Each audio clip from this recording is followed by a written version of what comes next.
Senhoras e senhores, sejam muito bem-vindos a mais o Skin the Game, um programa da Nord, onde a gente fala sobre convicções de investimento. Hoje a gente vai conversar com o diretor de investimentos da Avenue, Daniel Haddad. Daniel é formado em engenharia de produção pela PUC-Rio, pós-graduado em finanças pelo IBMEC-Rio e possui MBA pela NYU Stern.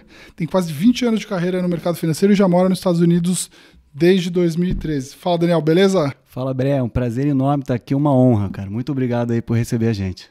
A gente estava tentando já fazer esse bate-papo há algum tempo, né? Mas até por conta da sua agenda aí de...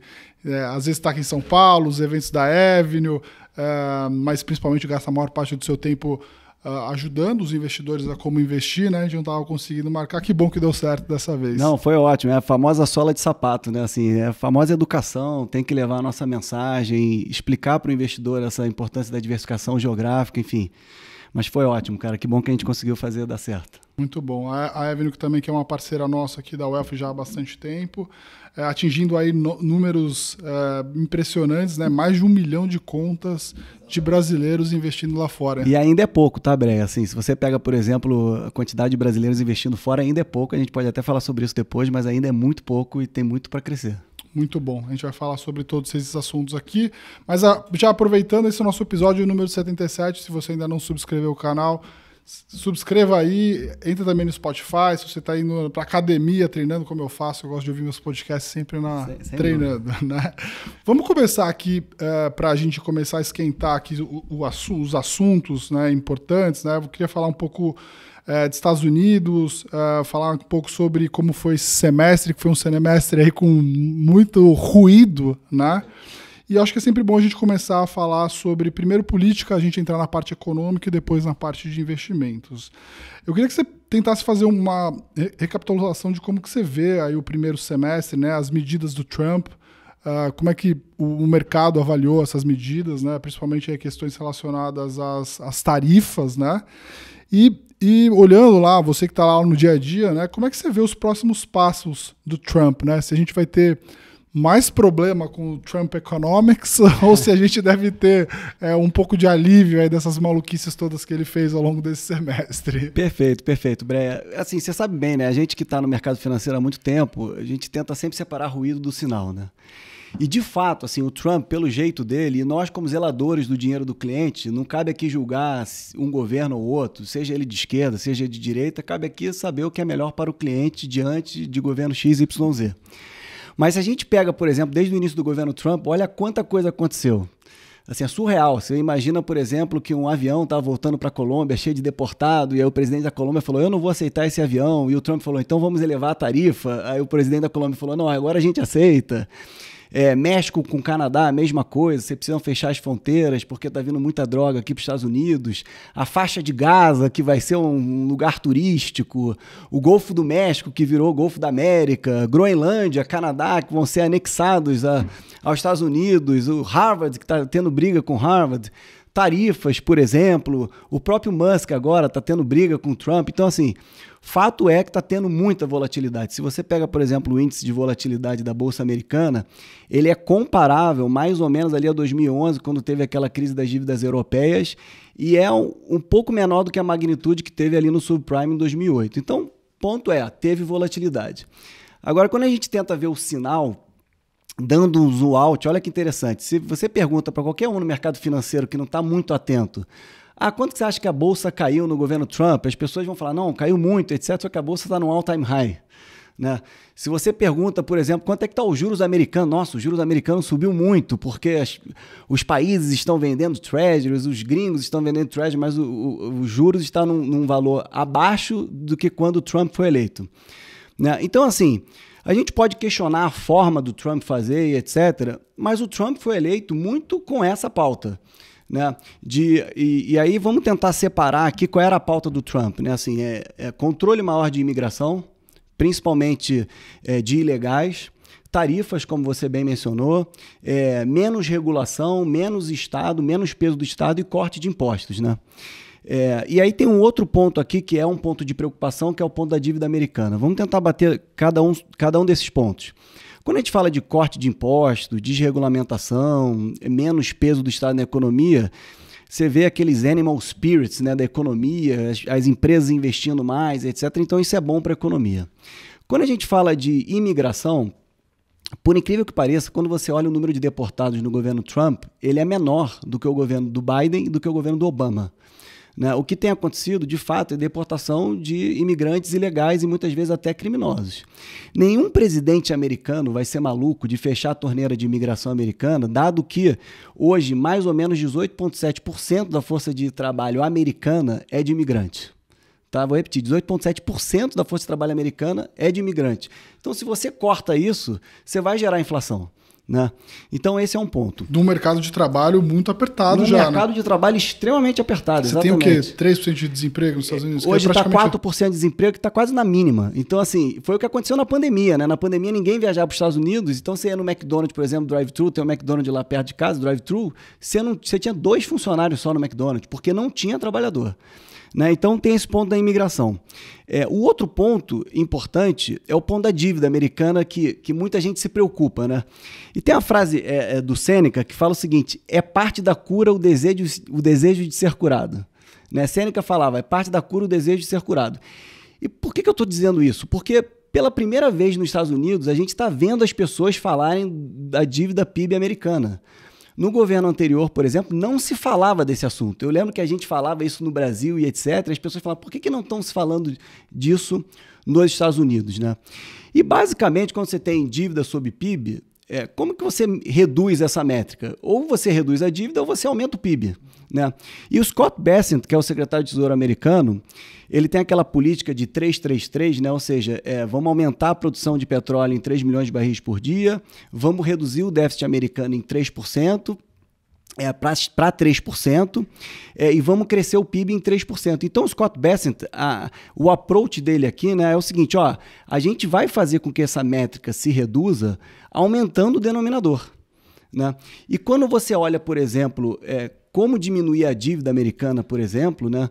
Existe espaço, ainda que o Trump não tenha feito, pelo contrário, ele está reduzindo imposto, mas existe espaço para você aumentar imposto nos Estados Unidos. Aliás, se você compara os Estados Unidos com qualquer país da OCDE, a carga tributária dos Estados Unidos em relação ao PIB é uma das menores.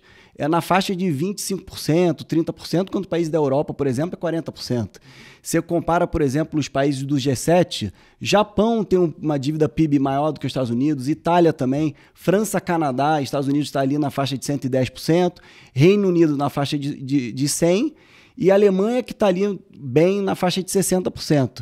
Só para fins de comparação, China e Brasil está ali mais ou menos 90%, 95%. Então tem como você reduzir isso, e eu acho que o bom dos Estados Unidos é que a força das instituições permite que as pessoas falem sobre isso, reclamem sobre o governo e pressionem o Senado e o Congresso exatamente para mexer nesse ponto. E o último ponto é o ponto de tarifa. Né? E eu acho que o ponto de tarifa, mais uma vez, a gente pode questionar a forma como o Trump fala, mas ele está jogando luz num problema que é um problema. Né? Tem um gráfico do JP Morgan que ficou super famoso, que ele mostra o quanto um país cobra dos Estados Unidos e o quanto os Estados Unidos cobra desse país. E você não vê um país cobrando menos dos Estados Unidos do que ele é cobrado. Os Estados Unidos cobra menos do país, de todos os países praticamente. Né? Então, o que o Trump está falando tá todo mundo aqui na OMC, signatário do livre comércio, etc. Vamos organizar a casa, né?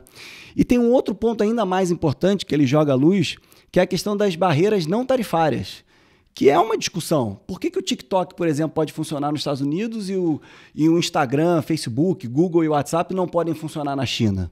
O próprio Bessent fala, por que a Austrália pode exportar bilhões de dólares de carne para os Estados Unidos e os Estados Unidos exporta muito pouca carne para a Austrália? Por que a Europa pode exportar um monte de alimento para os Estados Unidos e na hora dos Estados Unidos exportar alimento para a Europa tem uma série de restrições, né, que são as famosas barreiras não tarifárias? Então, acho que tudo isso está sendo discutido. Agora, o fato é que gera volatilidade. Você vê um tweet do Trump, isso faz com que as pessoas sintam medo e etc. E isso vai fazer com que tenha volatilidade no mercado. Enfim, eu acho que é um pouco disso assim, que a gente está vendo nesse semestre e eu acho que vai ser a tônica do governo. Né? Assim, volatilidade é o jeito do Trump de atuar. Né? Você vê o livro que ele escreveu, né? The Art of the Deal, basicamente fala isso. Joga o bode no meio da sala, faz um estardalhaço e tira o bode e canta a vitória. O Trump é assim. Então, Então a gente tem que saber investir usando isso como pano de fundo. Eu gostei de uma frase que eu li outro dia, eu estava num evento de um parceiro nosso, e ele falou assim, tem uma frase boa, que é assim, você tem que levar ele estava falando em inglês, né? Vou tentar traduzir. Você tem que levar o Trump a sério, mas não da forma literal, né? Perfeito. You have to take him seriously, but not literally. Exato, é uma coisa meio assim, né? Então tudo que ele está fazendo tem um propósito, mas não exatamente às vezes do jeito que ele fala, né? Mas às vezes dá certo, né? Você vê, por exemplo, a Alemanha aprovou lá no Congresso agora um orçamento fora do budget, né, para você investir mais em poderio militar e etc, tal, algo que os Estados Unidos já falava há tanto tempo e não acontecia. Enfim, essa volatilidade vai acontecer, a gente tem que saber lidar com isso no mercado, né? Sim. Eu acho que um ponto aqui, talvez a pergunta mais relevante, né, é se toda esse estardalhaço do Trump, vai gerar algum tipo de recessão nos Estados Unidos, até porque, enfim, você também tem um juro lá que está relativamente alto, né? E a pergunta número 2, né, é a pergunta se os Estados Unidos vai perder de fato a hegemonia do mundo, né? Se acabou o excepcionalismo americano. Você acha que acabou o excepcionalismo americano ou não? Vamos lá, eu vou dividir essa pergunta em 2, né? Assim, primeiro vamos falar da recessão, né? Eu acho que nunca teve uma recessão tão anunciada na história, né? Assim, desde 2022, eu acho, 2023, fala, não, esse ano vai ter recessão nos Estados Unidos, vai ter recessão nos Estados Unidos, vai ter recessão nos Estados Unidos, e acabou não tendo, né? Assim, geralmente o que acontece é que em momentos de recessão, seja nos Estados Unidos ou no mundo, moedas de países emergentes tendem a se desvalorizar frente a moedas de países desenvolvidos. Você pega, por exemplo, no momento do subprime americano, na bolha da internet, na própria pandemia, o real se desvalorizou frente ao dólar, né? Você pega, por exemplo, no subprime, que teve como epicentro Wall Street, o real se desvalorizou mais ou menos ali 50% frente ao dólar. Então, esse não seria um motivo para não investir fora ou nos Estados Unidos, né? Ter recessão no mundo, na verdade, é um motivo para você ainda mais ter um pedaço do teu patrimônio fora do país. Uhum. O outro ponto, que é uma frase que o Peter Lynch fala, né? Para quem não sabe, o Peter Lynch é um dos maiores investidores do planeta, que eu gosto muito dessa frase, que ele fala o seguinte, mais dinheiro foi perdido evitando uma recessão do que na própria recessão, né? O próprio Charlie Munger falava, parceiro do Buffett, que o grande dinheiro nos Estados Unidos não está nem na compra nem na venda, está na espera, né? E eu gosto muito de falar com os clientes, até com os investidores, do tipo, a fórmula básica da matemática financeira, ela diz o seguinte, o valor do teu investimento no futuro é o quanto você aplica vezes a taxa de juros elevada ao tempo. A variável mais importante dessa equação é o tempo, né? Agora, curiosamente, quando a gente vai investir, ninguém pensa no tempo. Todo mundo está pensando pelo contrário, pensa em liquidez diária. Talvez porque esse tempo no Brasil ele é muito incerto. Você não sabe o que vai acontecer amanhã, quanto mais daqui a 5, 10 anos. Né? O Pedro Malan, inclusive, tem uma frase que ele fala que até o passado no Brasil é incerto. Né? Agora, quando você vai investir num país desenvolvido, por exemplo, você pode se dar o luxo de aproveitar o que eles chamam do compounding, né? Que ele fala, não é timing the market, é time in the market, né? Assim, é quanto tempo você passa investido, né? E é interessante isso. Então, tendo recessão ou não, Breia, eu acho que o mais importante aqui, eu vou falar muito sobre isso aqui, nesse episódio, que você vai me ver falando muito sobre isso, é o teu portfólio. Né, assim, o mais importante é você se manter investido. Né? Já tem uma pesquisa que fizeram que dividiram o retorno de um portfólio em três vertentes. Né? Assim, a divisão entre classes, ou seja, eu vou investir quanto em renda fixa, renda variável, imobiliário, Estados Unidos, etc. Escolha de um ativo específico, então eu vou comprar Google, vou comprar Apple e vou comprar agora ou vou comprar depois, market time, né? E a escolha entre classes de ativo responde por 95% do teu retorno. Então, você montar uma carteira de investimento diversificada suficientemente e que esteja atrelada ao seu perfil é o mais importante de tudo, porque isso vai fazer com que você tenha diversificação e vai fazer com que você se mantenha investido ao longo de qualquer período. E é por isso que eu falo muito sobre isso, né? Então, a parte da recessão é um pouco disso. Agora, falando sobre a hegemonia dos Estados Unidos, outro dia eu estava fazendo uma apresentação e por acaso eu estava dando um Google. Uma vez saiu no New York Times uma matéria que dizia o seguinte, a OPEC vai deixar de negociar em dólar. Outra vez também saiu uma notícia na Bloomberg Business Week dizendo que o dólar vai deixar de ser moeda de reserva. E por acaso, essas duas matérias saíram em 1970. Né? Então, assim, notícia negativa é a que vende, né? Então, eu gosto sempre de fazer um zoom out para entender o que é os Estados Unidos. Tá? Os Estados Unidos têm 3% da população do mundo, 25% da população, 25% da economia global. Né? Em 2008, o PIB americano era igual ao PIB da Europa. Hoje é o dobro. Se você olha a produtividade dos Estados Unidos frente à produtividade da Europa, não tem nem comparação. Inclusive, depois de 2019, a boca de jacaré em relação à China aumentou. Você pega o estado mais pobre dos Estados Unidos. O estado mais pobre dos Estados Unidos é o Mississippi. Tem um PIB per capita semelhante ou maior do que todos os países do G7. O PIB per capita do Mississippi, que é o estado mais pobre dos Estados Unidos, é 5 vezes maior do que o PIB per capita do Brasil. Pega investimento, por exemplo, em inteligência artificial. O investimento em inteligência artificial nos Estados Unidos é 10 vezes o investimento em inteligência artificial da China e da Europa. 90% das transações de câmbio do mundo são em dólar. Você pega as 10 maiores empresas do mundo, 9 são americanas e uma é da Arábia Saudita, que é a Saudi Aramco. E aí a gente pode continuar aqui falando por horas e horas. E outro ponto interessante, que poucas pessoas falam, que é demografia. Você pega 193 países no mundo, 184 estão com população economicamente ativa com previsão de declínio. Tem pesquisas que mostram que a China vai perder metade da população até 2100. Um dos únicos países desenvolvidos que isso não acontece, dos 9, o único país desenvolvido é os Estados Unidos, que não acontece isso. Por que não acontece? Por imigração. As melhores faculdades estão lá. Quem não gostaria de morar lá, mandar filho, filha, neto e neta? Né? E é interessante isso, porque se você olha, por exemplo, as 500 maiores empresas americanas, metade delas foi fundada por imigrante ou filho de imigrante. É que a gente esquece. O Google foi fundado por um russo, que é o Sergey. A NVIDIA, de Jensen Huang, é de Taiwan. Os CEOs das maiores empresas do mundo, do Google e Microsoft, são indianos e por aí vai. Então eu gosto sempre de ficar com a frase lá do velhinho lá de Omaha, Warren Buffett, né? Never bet against America, né? Assim, é um pouco nessa linha que eu gosto de mostrar da hegemonia dos Estados Unidos. Assim, se você olha 100 anos de história, muita coisa aconteceu nos Estados Unidos. Teve presidente assassinado, desemprego a 25%, taxa de juros americana acima de 20%, etc. E o S&P continuou compounding. Então se a gente acredita que as empresas vão continuar gerando lucro, etc., vai ter volatilidade? Sempre tem. Mas é um caminho esperado aí para os Estados Unidos. Sim. Eu estava até ouvindo alguns podcasts, né, falando sobre essa questão do excepcionalismo americano, a hegemonia do mundo, né? Acho que as pessoas esquecem, às vezes, de fazer uma conta que é assim, para ele perder a hegemonia, ele precisa perder para alguém, né? Exato. Então, assim, o que eu tenho conversado assim, com CIOs, enfim, diretores de investimentos do mercado como um todo, né? Talvez até que explique um pouco a performance do dólar nesse semestre, e aí acho que a gente vai tocar nesse ponto aqui logo em seguida, né? É que até pouco tempo atrás as pessoas consideravam ter praticamente todas as suas poupanças aí em dólar, e que talvez hoje elas estejam na margem, né? Tentando entender um pouco de como que isso vai acontecer daqui para frente, né? Tendo uma diversificação um pouco maior, mas assim, difícil acreditar que os Estados Unidos perder a hegemonia significa que ele vai perder o primeiro lugar para alguém, né? E quem que é o candidato, né? A gente tem uma Europa que praticamente hoje não cresce, tem os mesmos problemas fiscais dos Estados Unidos, né? Uma população que envelhece, né? Um PIB que praticamente não cresce também.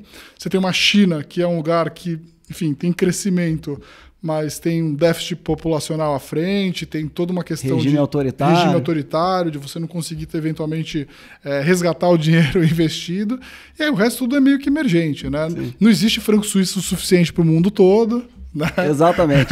Você sabe que o Larry Summers, professor de Harvard, ex-diretor ex-secretário do Tesouro Nacional nos Estados Unidos, ele fala o seguinte: não tem alternativa ao dólar, né? A Europa é um museu, o Japão é um asilo, a China é uma prisão e o Bitcoin ainda é um experimento.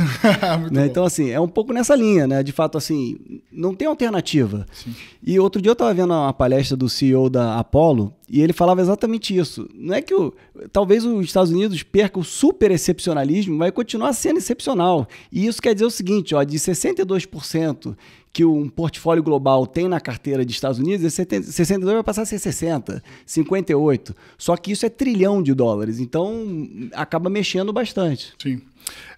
Queria até entrar um pouco nessa questão aí do dólar, né? Porque a gente viu que o DXY aí, que é o índice que mede dólar frente a uma cesta de moedas, ele perdeu 11% aí desde o início do ano, e frente ao real foi algo em torno de 12%. Né? Então, só em junho, o real se valorizou contra o dólar quase 5%. Né? Esse é o pior desempenho que a gente viu nos primeiros 6 meses do ano em décadas. Acho que desde 1970, alguma 73, coisa assim. Né? 73, então, esse começo de ano aí foi um ano bastante especial, ruim para o dólar. Quando a gente compara o dólar versus outras moedas, a gente viu que o real não foi o real que se valorizou, foi o dólar que perdeu o valor. Perfeito. Talvez o que está sendo explicado por isso, a gente vai descobrir isso mais à frente, acho que tem a ver com isso que a gente acabou de falar, né?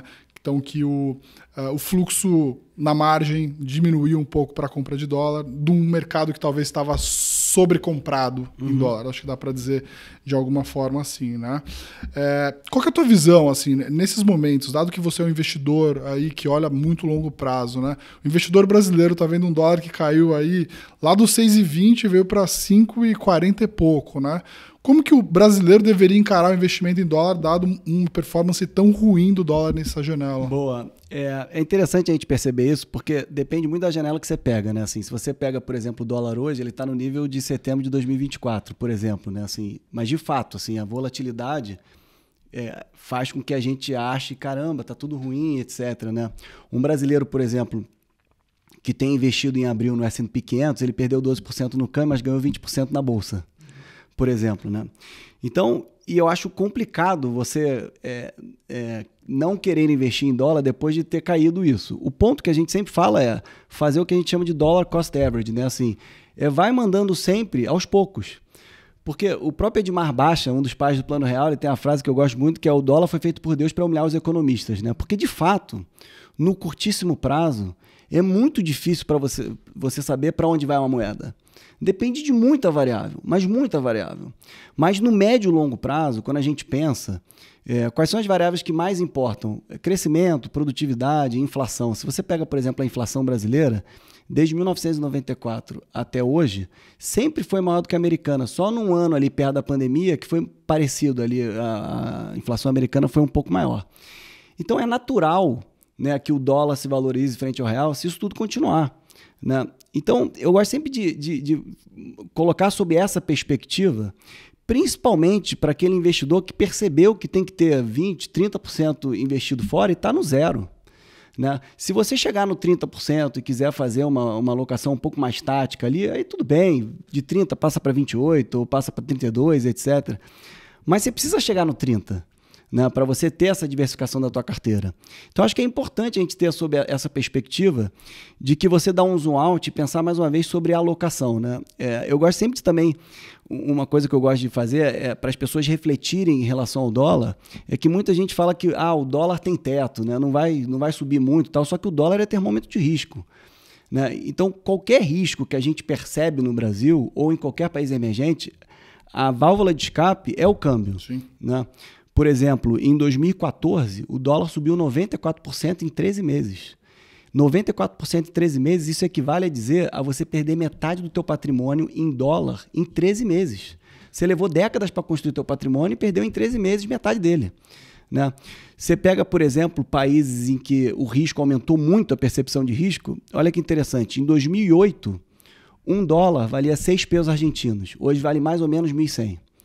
Em 2020, um dólar valia 6 liras turcas, hoje vale mais ou menos 40. Então, essa ideia de que o dólar tem teto é uma falácia. Né? Dólar não tem teto. Dependendo do risco que a gente tiver aqui no Brasil e a percepção de risco, isso pode aumentar sensivelmente, como já teve momentos no passado, já tiveram momentos no passado que a gente viu isso acontecer, entendeu? Sim. E a gente está falando aqui no dia que o real completa 31 anos, né? E basicamente a gente foi uma moeda que saiu de 1, bateu 0,90, 86, e hoje vale 16 centavos de dólar. 16 centavos de dólar, né? Ou seja, se você inverter isso e falar assim, você comprou uma ação que chama Brasil através do real, essa tua ação aí caiu 88% nesses últimos... E assim, você pode, né, entender de duas óticas. Basicamente, essa é a forma que a gente também tenta explicar para as pessoas, né? Você perdeu 80% do teu dinheiro, do teu poder de compra frente ao dólar. E se você fizer essa conta com inflação, deve ter sido muito parecido. Sim. Porque a inflação foi o quê? 6% ao ano? 5%, 6% ao ano? Então deve ter sido alguma coisa nesse sentido, né?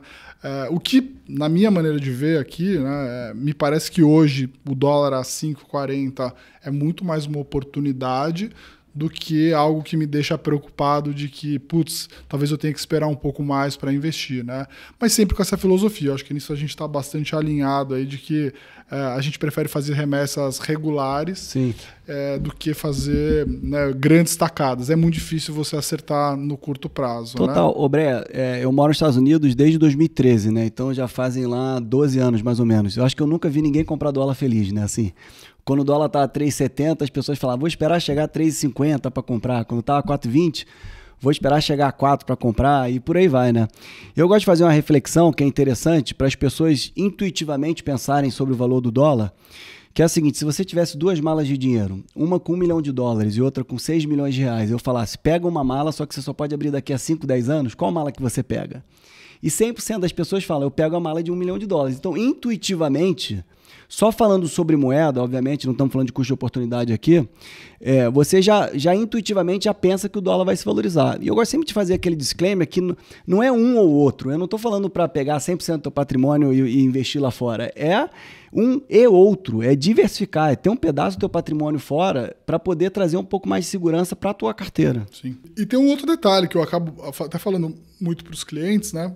Talvez, acho que a referência mais próxima deles é de uma janela geralmente assim de 12, 24 meses, então, né, o pessoal tem uma memória assim mais relativa de tipo, eu cheguei a ver o dólar na casa de 4, 5. A questão é que há 2 anos, 3 anos atrás, você não tinha juro lá, né? Perfeito. Quem ganhou dinheiro de fato ali foi o cara que tomou risco de bolsa, que é um bicho mais difícil. Agora você talvez tenha um câmbio que não te favoreça se você, enfim, de novo entrar nessa paranoia de que o câmbio já foi mais barato, mas você tem muito mais juro hoje, né? Sim. Você tem um juro aí rodando por volta de 4,5%, você tem alternativas aí de fazer bonds, enfim, de comprar bonds high yield, enfim, high grade, montar uma carteira que talvez você tenha muito mais previsibilidade e ter um carrego muito mais interessante, né? Perfeito. Quando você olha, por exemplo, os juros americanos, como você mencionou, né, 4,5%, quando a média nos últimos 15, 20 anos nos Estados Unidos é 2%. Né? Então, assim, tem oportunidade para comprar juros americanos. E outra coisa importante também é que as pessoas falam assim, a Bolsa Americana está cara, né? Aí você fala, por que a Bolsa Americana está cara? Porque o preço sobre lucro da Bolsa Americana está 20 vezes, quando a média é 17 vezes. E eu gosto sempre de tentar destrinchar o múltiplo preço sobre lucro, que às vezes as pessoas esquecem. Mas eu gosto de dizer o seguinte, a gente no nosso cotidiano, para quem não investe com regularidade, a gente já sabe o que é múltiplo, por exemplo, na hora de comprar um apartamento, que é reais por metro quadrado. Se eu chego para alguém e falo que eu estou vendendo um apartamento no Rio de Janeiro a 30 mil reais por metro quadrado e pergunto se está barato ou caro, a pessoa vai me perguntar o seguinte, qual o bairro que você está falando? Né? É na Zona Sul, é na Zona Oeste, é na Zona Leste e por aí vai. Não, é na Zona Sul. Bom, você está falando de um apartamento novo ou velho? Tem elevador no apartamento ou não tem? É de frente para a praia ou é de frente para o ponto de ônibus e por aí vai. Da mesma forma, quando a gente olha preço sobre lucro de uma ação, você tem que fazer essas perguntas. A empresa cresce ou não? Está endividada ou não? A gestão da empresa é boa ou não é? Qual é o setor da empresa? É tecnologia ou é o setor elétrico? Qual é o retorno sobre capital próprio? É alto ou baixo? Quando você olha, por exemplo, o retorno sobre capital próprio de empresas americanas, roda na faixa aí de 20%, e quando você olha outros países, é na faixa de 15%, 10%, por exemplo. Né? Você vê setores nos Estados Unidos que a gente não vê em outras bolsas, por exemplo, inteligência artificial, tecnologia e por aí vai. Então, existe um motivo para isso. Se você olha, por exemplo, o S&P 500 há 20 anos atrás, as principais empresas eram empresas de capital intensivo. GE, Exxon e por aí vai, que são empresas que até a forma de você contabilizar uma despesa é diferente. Né? Hoje são empresas de tecnologia, então é natural que o múltiplo seja diferente. Você não está comparando maçã com maçã. Perfeito, né? exatamente isso. Você está comparando frutas completamente diferentes, Total. porque elas têm qualidades diferentes. Né? Essa é um pouco também a minha visão a respeito de Bolsa Americana. Né? É diferente do Brasil, porque assim, se você for olhar a Bolsa Brasileira da década de dos anos 2000, 2010 e 2000 e agora, é praticamente igual. Coisa, então, exato, comparar múltiplo me parece ser uma coisa mais justa. Exatamente. Né? Acho que o S&P tem uma beleza impressionante que é schumpeteriano, assim, né? Destrutivo. Total, né? Assim, total. Concordo gênero e grau com você, né? muito bacana. Agora, como que você vê mais oportunidade, assim, na tua visão aí? Qual que é a tua visão para juro? Qual que é a tua visão para bolsa? Como é que vocês têm, enfim, lá na Avenue, como é que vocês têm mexido no portfólio, principalmente pensando nesses movimentos mais recentes, né? Então, a gente viu a bolsa aí batendo 6.300 pontos, sim, né? Juro deu uma queda. Até pensando aqui pro brasileiro, né? O cara quer... Essa pergunta que me aparece sempre lá.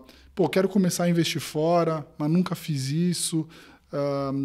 Quais são os caminhos, assim, para alguém hoje começar a investir aqui? Que outros ativos ele pode olhar? E aí depois, obviamente, queria entender aí, assim, o que você acha que são as principais oportunidades hoje? Legal, vamos lá. Então, quando a gente fala de juros, né? Você deve lembrar bem que assim, já se fala de corte de juros nos Estados Unidos há muito tempo, né? Assim, lembra que era tipo 7 cortes, depois passou a ser 5, chegou até a falar de aumento de juros nos Estados Unidos, etc. Tal. Verdade é que a economia americana, ainda que se fale de recessão e etc., existe muita resiliência. Você mesmo falou, o desemprego americano está na faixa de 4,2%, quando a média é 6%.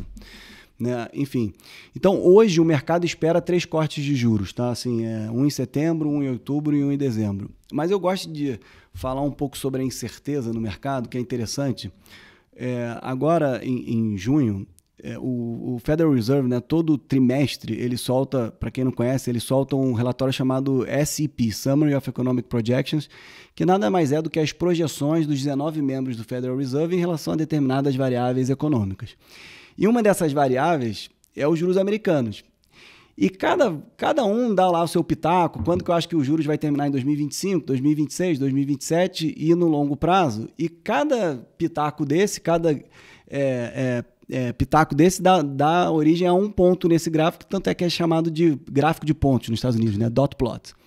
E quando você olha os 19 membros dos Estados Unidos falando sobre a taxa de juros de longo prazo americana, tem uma dispersão gigantesca. Né? Assim, tem um que diz que vai estar em 2,5%, o outro diz que vai estar em 4%, 4,25%, etc., o que mostra que existe ainda muita incerteza no mercado americano. Então, ainda existe muita incerteza. Hoje a gente fala de 3 cortes, pode ser que até pouco tempo atrás a gente está falando de 2. Né?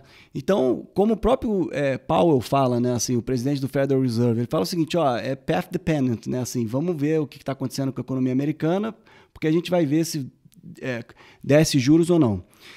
Mas tem oportunidade, como você falou, né? Assim, você olha, por exemplo, treasuries americanos ou bonds americanos, bonds até de outros países, etc., na faixa de 4,5%, 5%, eventualmente até mais, se você quiser botar um pouco mais de pimenta no seu portfólio. Então, eu acho que o importante aqui é você diversificar a tua carteira de tal forma a fazer com que você consiga ficar investido. Quando a gente fala de bolsa americana, e aí muita gente fala assim, bom, mas onde que eu invisto em inteligência artificial? Eu invisto na NVIDIA, eu invisto em outra empresa e etc. Tal.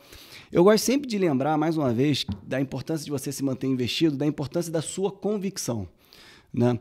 Muita gente fala o seguinte, se você tivesse investido no IPO da Amazon em 1997, hoje você teria 2.500 vezes o seu investimento. Só que ninguém fala que durante esse período a ação da Amazon caiu 90% uma vez. Será que você teria segurado a ação da Amazon? Certamente não. Então é importante você ter convicção. Por isso que é importante, primeiro, se você não acompanha o mercado financeiro, o mercado de investimento 24 horas do teu dia, terceiriza isso para alguém. Para quê? Para você fazer uma carteira suficientemente diversificada a ponto de você permanecer investido. Então, é assim que a gente pensa quando a gente fala de investimento para o nosso cliente, assim, de você criar, mesmo que a gente veja, por exemplo, muita oportunidade na Bolsa Americana, se eu vejo que uma pessoa é conservadora, eu não vou colocar a Bolsa Americana, ainda que ela possa ficar feliz no curto prazo, porque eu sei que, eventualmente, a Bolsa Americana pode cair e quando tiver na mínima, ela vai vender. Né? É interessante a gente perceber isso. que talvez a primeira regra que a gente aprende no mercado financeiro é você compra na baixa e vende na alta, né? Só que o que acontece na prática é exatamente o oposto. As pessoas compram na alta e vendem na baixa, né? Tem uma pesquisa da Morningstar, ela pesquisou entre 2000 e 2010 o melhor fundo de investimento nos Estados Unidos. Foi um fundo de investimento que rendeu 18% ao ano, média geométrica, né? Então, se você tivesse investido em 2000, deixasse seu dinheiro parado e resgatasse em 2010, você teria ganho 18% ao ano. Só que, como eu falei, não é isso que acontece. O que acontece? O fundo sobe, a pessoa vai lá e compra, o fundo cai, a pessoa vai lá e vende. E aí a Morningstar pegou todos os investidores desse fundo e calculou a performance média de cada um deles, considerando aporte e resgate, e chegou à conclusão que a performance média era menos 11%. Então, assim, você repara que um fundo que rendeu 18%, a performance média dos investidores é menos 11%.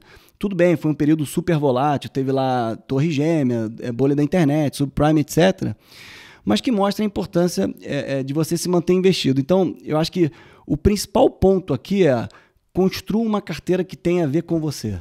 Esquece teu vizinho, esquece teu sobrinho, esquece tua família, faz uma carteira que tenha a ver com o que você tolera de risco e o que você está disposto a ter de retorno para o médio e longo prazo. Legal.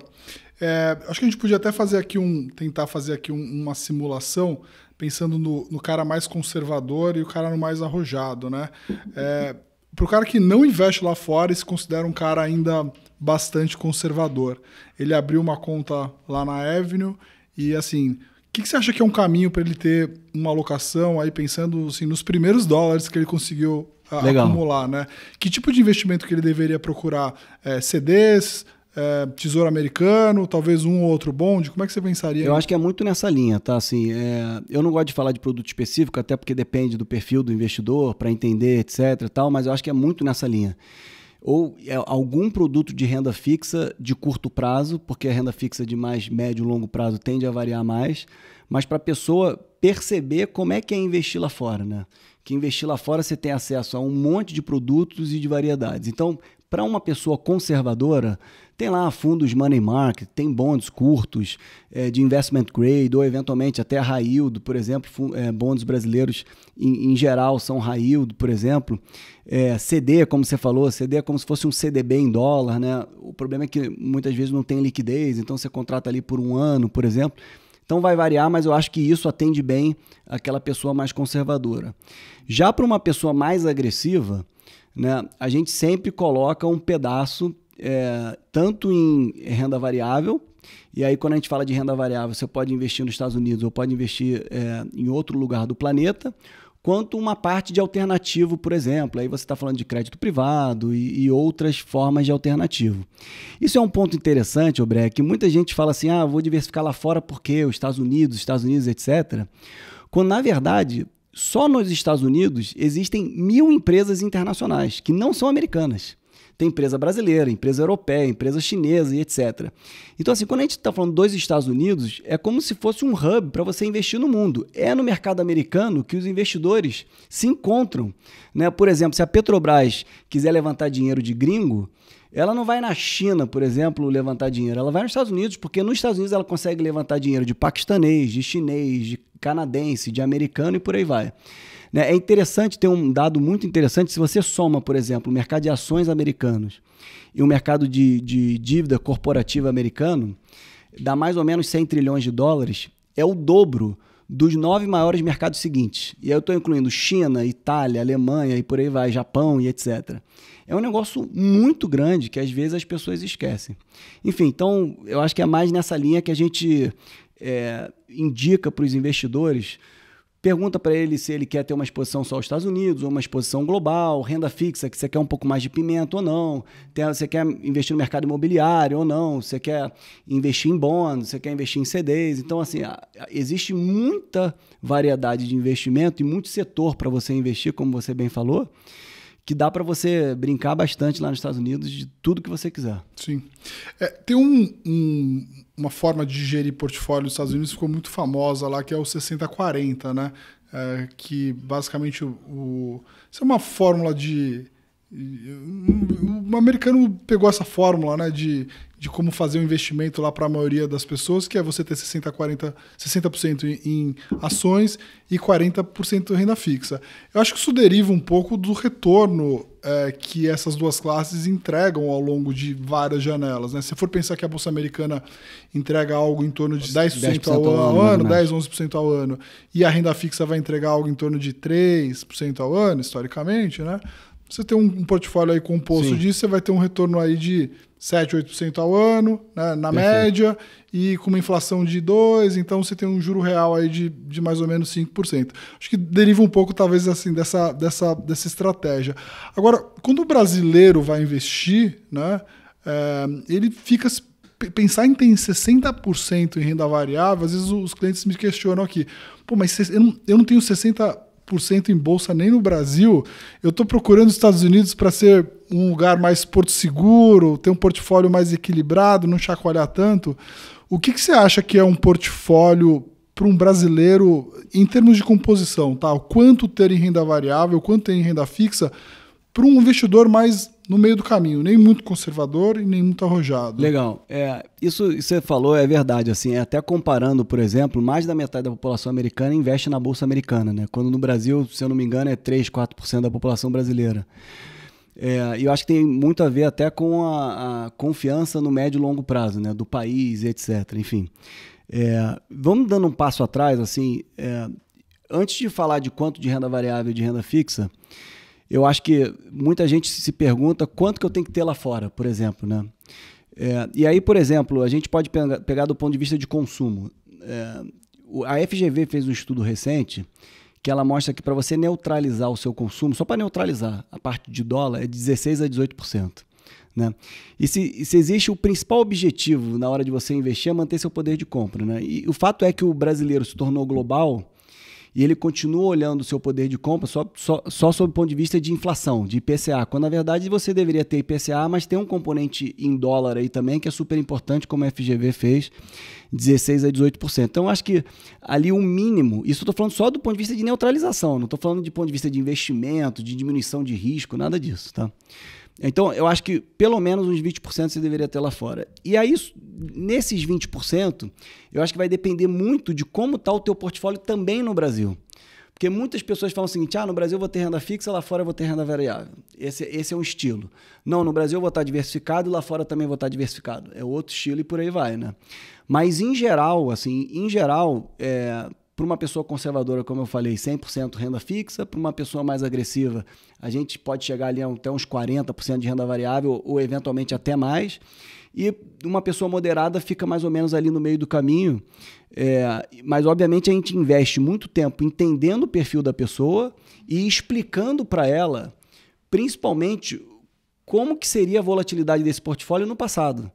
Porque, mais uma vez, é importante que ela entenda que seu portfólio está assim agressivo, mas ele pode cair 15%, por exemplo, já caiu no passado. Você se manteria investido? Eu acho que esse é o principal ponto, né? As pessoas estão sempre querendo retorno, mas na hora não quer pagar o pênalti que é de você se manter na volatilidade. E assim, Breia, isso é normal. Eu estava falando com um familiar meu que a pessoa fala, não, mas... Eu vou segurar. Eu falei, cara, não vai segurar, você não vai conseguir se manter investido, porque às vezes você pode panicar. E é natural do comportamento humano se panicar quando o mercado está caindo. Né? Todo mundo vende quando o mercado está caindo. Né? Assim, eu costumo dizer que o cérebro humano hoje funciona da mesma forma como funcionava 20 mil anos atrás. Há 20 mil anos atrás, o ser humano estava andando na savana, ele ouvia um barulho atrás da árvore. O que acontecia? A informação ultrapassava o córtex pré-frontal, ia para a amígdala, liberava a substância, a mão suava, o estômago ficava gelado e você corria. Hoje é exatamente a mesma coisa. Quando a tua ação está caindo, o que acontece? A informação ultrapassa o córtex pré-frontal, vai para a amígdala, libera hormônio, sua mão sua, seu estômago fica gelado, você liga para o teu assessor ou para o teu especialista e manda vender. Você sabe o que é interessante? Fizeram uma pesquisa na Vanguard comparando... pessoas, investidores que têm uma ajuda de um advisor, né, de um assessor, de um consultor, seja lá quem for, e de pessoas que não têm um advisor. Aqueles que tinham advisor tinham uma performance muito maior do que aqueles que não tinham. Em geral, de 3% a 5% por ano. tá? E eles foram atrás para entender da onde que o advisor gerava valor para o cliente. E aí chegaram à conclusão que, de fato, tinha escolha de ativo, escolha de classe, de portfólio, etc. Mas um dos valores grandes gerados pelo advisor era o que eles chamavam de behavioral coach. Era basicamente um terapeuta financeiro. Porque o cliente liga para o advisor e fala, nossa, tá caindo, vou vender. E você chega para ele e fala assim, eu já passei por isso, não precisa vender. Pelo contrário, às vezes você precisa comprar. E o cliente na euforia querendo comprar porque está tudo subindo, você fala, não precisa comprar, eu já passei por isso. Às vezes você precisa vender, enfim. Então é interessante perceber, porque muitas vezes a gente fala de carteira, portfólio, etc., quando na verdade o principal inimigo do investidor não é o portfólio dele, é ele mesmo, né? Sim, acho que...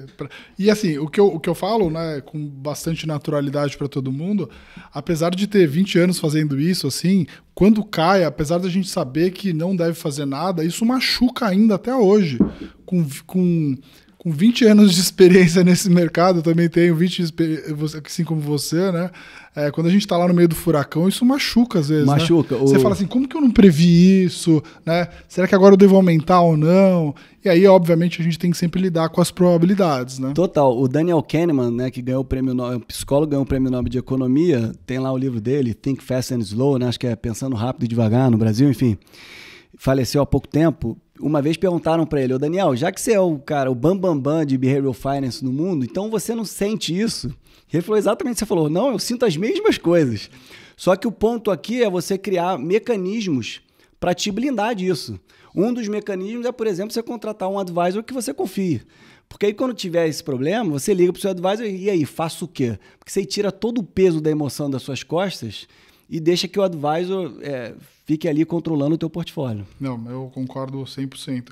Eu até acabo, nesses momentos assim de mais pânico, né? A maioria das pessoas acha que a gente gasta mais tempo olhando para a cotação. Eu tento tirar o olho das cotações, né? Penso que...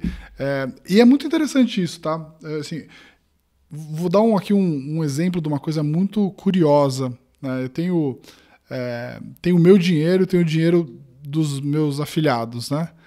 Eu percebo que o meu comportamento, às vezes, com o dinheiro dos meus afiliados, que é o dinheiro daqui 20 anos, é muito diferente do meu. Mas isso tem uma razão, né? Sim. Porque eles não estão vendo a cotação todo dia e provavelmente nesses momentos mais de quedas eu lembro que eu preciso fazer mais aportes para eles. Perfeito. Né? Quando, obviamente, no meu momento de vida, eu estou muito menos preocupado com acumulação e talvez com mais preservação, que é normal. Mas às vezes a gente faz essa mesma provocação até para os nossos clientes, né? A gente fala assim, ele pergunta assim, você acha que a gente deve reduzir agora? Fala assim, se coloca talvez na posição do teu filho, se ele estivesse investindo agora, estaria mais disposto a aumentar o investimento ou reduzir o investimento?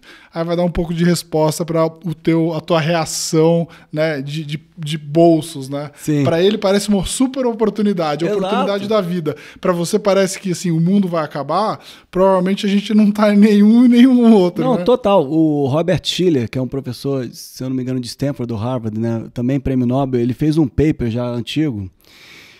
Como você tem muitos dados nos Estados Unidos, você consegue calcular isso, né? E ele chegou à conclusão que o preço de uma ação é 14 vezes mais volátil do que o valor da empresa.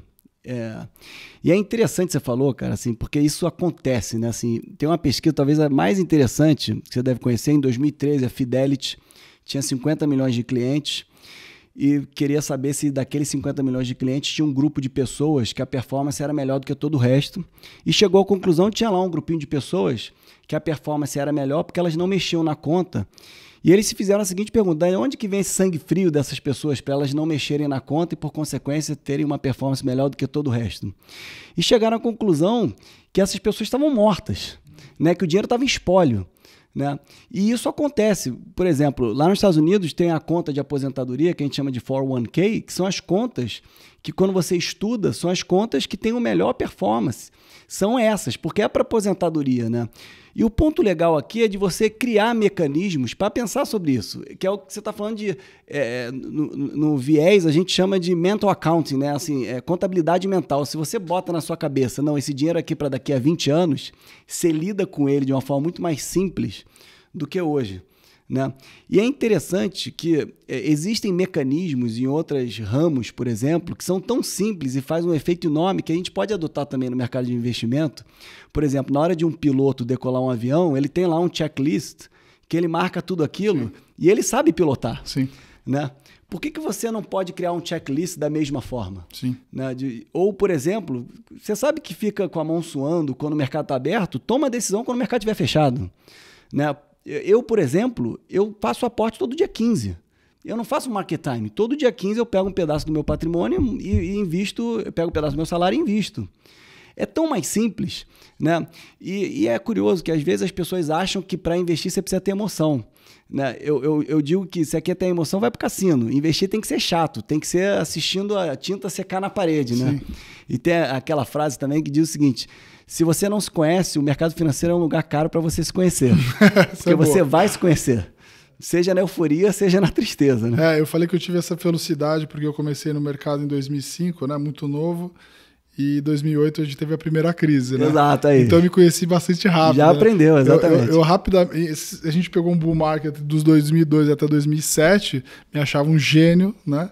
E em 2008 eu aprendi, me conheci. Foi bom que eu acabei me conhecendo bastante cedo, exatamente. Né? Vamos falar um pouco mais também sobre essa questão. Tem uma pergunta que aparece bastante, né? Que fala, por que eu vou investir nos Estados Unidos se o juro no Brasil é de 15% Perfeito. Ao ano, né? Como que eu convenço uma pessoa a investir nos Estados Unidos mesmo assim? Legal. Essa é uma pergunta que sempre surge. Primeiro, volto a dizer que quando a gente fala para investir nos Estados Unidos, ou globalmente, a gente não está falando de ou um ou outro, né? E sim um e outro, né? Então, não é para você deixar de investir na renda fixa aqui, pegar esse dinheiro e investir lá. É para poder investir nos dois, né? Agora, é interessante que às vezes esses juros altos, às vezes engana a gente. Por acaso saiu um gráfico do JP Morgan há pouco tempo atrás, mostrando que de 2015 até 2024, o CDI rendeu 142% em reais, mas em dólar rendeu 4%. Né? Então, às vezes você pode ter a falsa sensação de que está com um portfólio parrudo, etc., quando na verdade não está. E existe um motivo para a taxa de juros brasileira estar 15%. É interessante isso. Se eu chego para um investidor e falo assim, minha sugestão para você lá fora, hipoteticamente, é investir em títulos do governo de Trinidad e Tobago em dólar. Ele vai me achar um louco, mas o título do governo de Trinidad e Tobago em dólar é menos arriscado do que o do Brasil em dólar, de acordo com agências de rating. Cazaquistão, Paraguai e por aí vai, são países que são menos arriscados do que o Brasil quando você fala em títulos em dólar. Por que a taxa de juros brasileira é alta? Tem até uma palestra do Campos Neto que é perfeita, que ele fala exatamente sobre isso. Primeiro, a taxa de recuperação de crédito no Brasil é uma das mais baixas do mundo. É 18%, mais ou menos. Só é mais alta do que Zimbábue, Angola, Haiti, Turquia e tem mais outros países que eu esqueci, mais 2 países que eu esqueci. Mas assim, 18% é muito pouco, ou seja, a empresa faliu, você está querendo pegar o colateral daquela dívida, você não consegue recuperar mais do que 18%. Primeiro ponto. Segundo ponto, a taxa de crédito direcionada no Brasil é uma das mais altas no mundo. 40%. Você compara com Colômbia, que é 3%. O que isso quer dizer? É como se fosse a meia entrada.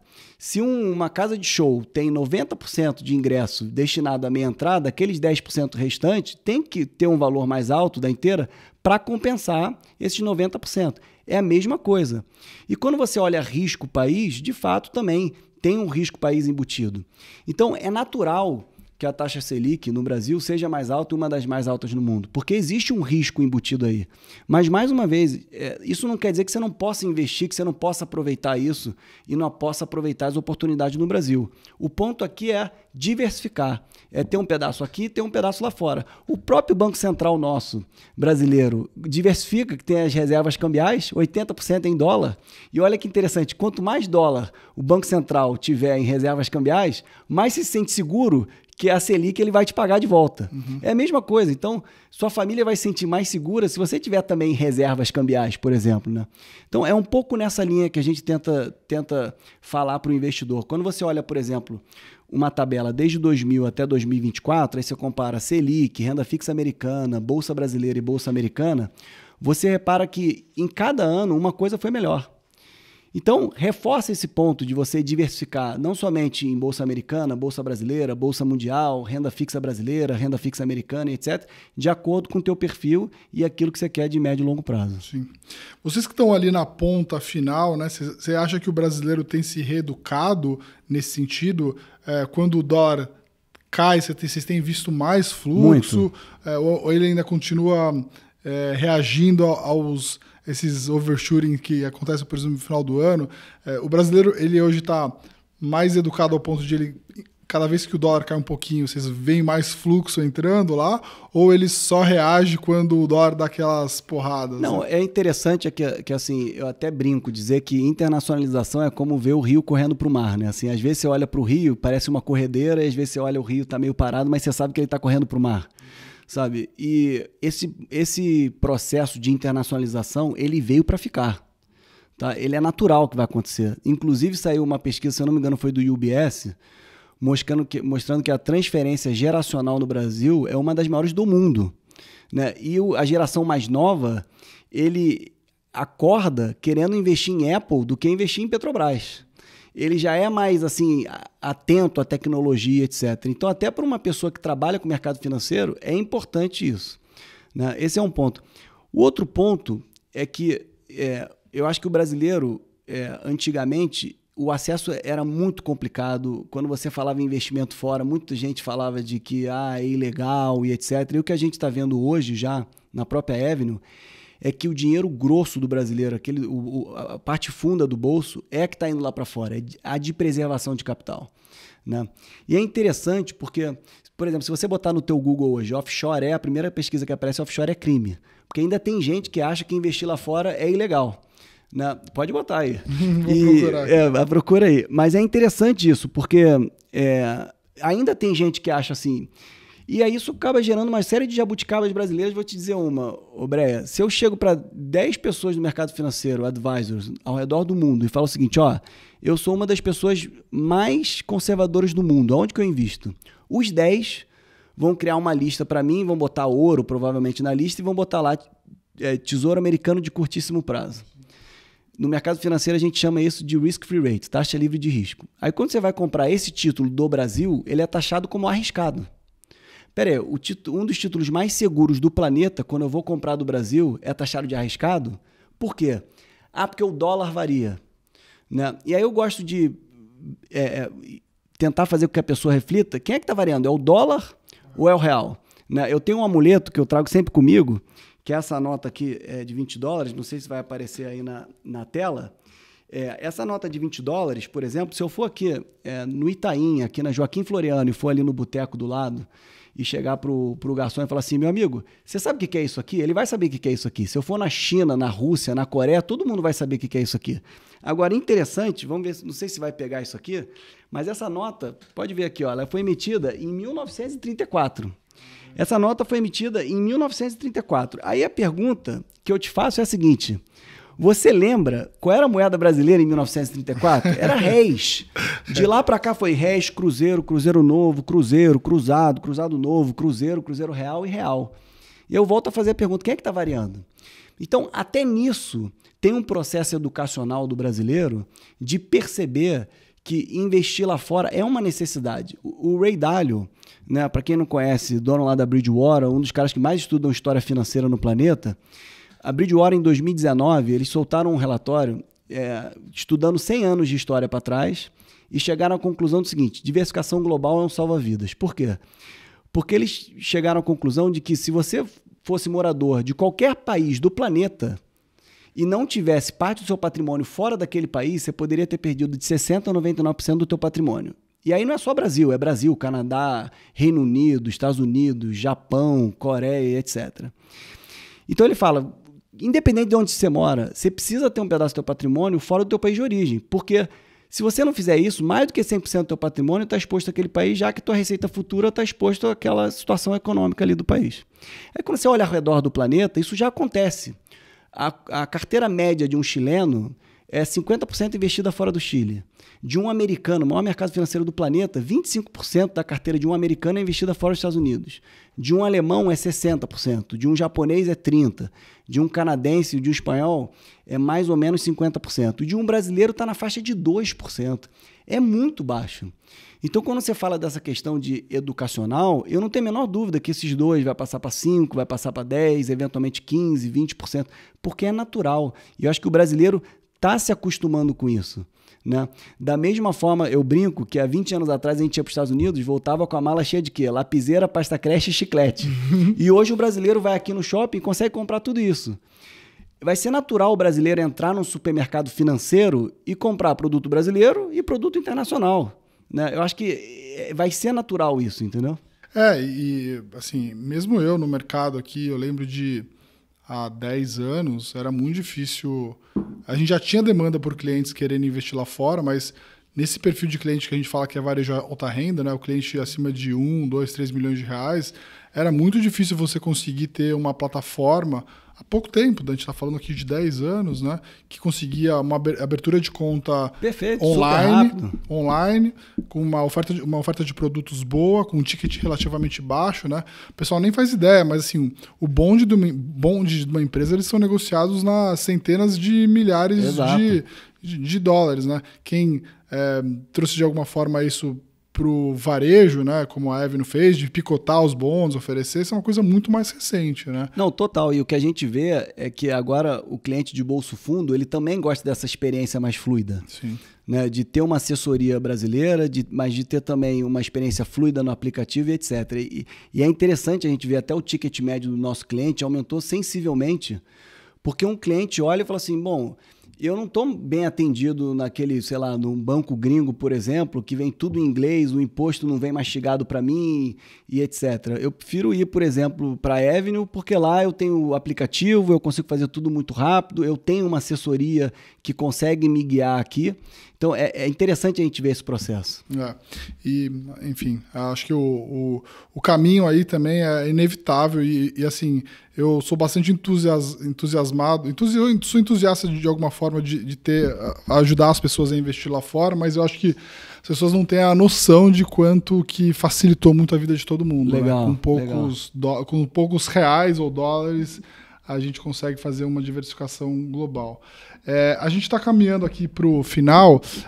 Queria saber assim, se tem algum ativo ou algum setor da bolsa ou algumas empresas que você gosta mais lá, assim você falar assim, tem aqui, acho que assim, pensando em eu sei que você falou bastante de diversificação de portfólio, a gente falou sobre classe de ativo e tal, mas assim, se tem alguma coisa que você olha hoje com mais carinho, você fala, acho que tem bastante oportunidade nisso aqui. Eu não diria assim do ponto de vista de investimento, tá? Assim, mas eu diria do ponto de vista de econômico, digamos assim, da questão de inteligência artificial, né? Assim, eu acho que a gente está vendo isso acontecer agora e mais uma vez os Estados Unidos na vanguarda disso, né? Como eu falei, assim, o investimento em inteligência artificial nos Estados Unidos é 10 vezes maior do que o que acontece na China, por exemplo, né?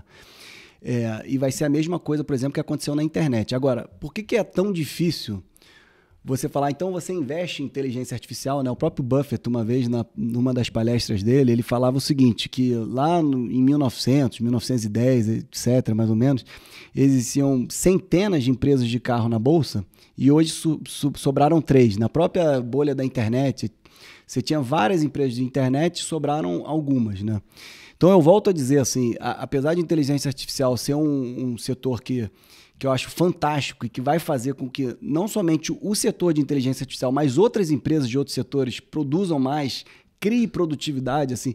Se você olha, por exemplo, entrevistas lá do Eric Schmidt, ex-CEO da Google, você vê assim, você fica muito entusiasmado, porque assim, o nível de produtividade que esse negócio pode trazer para a economia é altíssimo. E isso pode afetar tanto empresas de inteligência artificial como empresas de outros setores. Então, a próxima NVIDIA nem está no S&P ainda. Talvez não, exatamente, talvez não. E é o que você falou, né, de Schumpeter, né, assim, é um negócio criativo, é destruição criativa, né, assim, talvez daqui a 10 anos vai ser outra coisa, daqui a 20 anos. Eu gosto sempre de uma frase do John Bogle que fala assim, para que achar uma agulha no palheiro se você pode comprar o palheiro inteiro, né? Então, eventualmente, você pode comprar ETFs, mas você pode, por conta da questão do imposto, etc., tanto de herança quanto do dividendo, você pode comprar fundos de investimento que tem um benefício fiscal enorme, porque não tem imposto de herança, reacumula e etc. Mas eu gosto sempre de dizer o seguinte, se você não é do mercado financeiro, terceiriza para quem conhece, porque é a melhor coisa, né? Assim, você está doente, você vai no médico, né?